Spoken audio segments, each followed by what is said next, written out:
whaingai ke poto mo to whamalo toloto il kautupulanga lo lato ka au, tupuanga ta fitoa ia al whakaukau.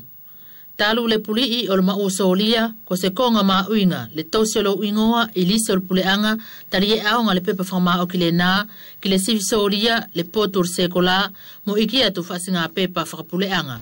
Kapau ko lato wala e loto ke passe lato journée de APD, et tout nous qui recensé lato à l'administration, ta kapau e se recensé lato, et le esmo fai ke passe lato a lena a civil.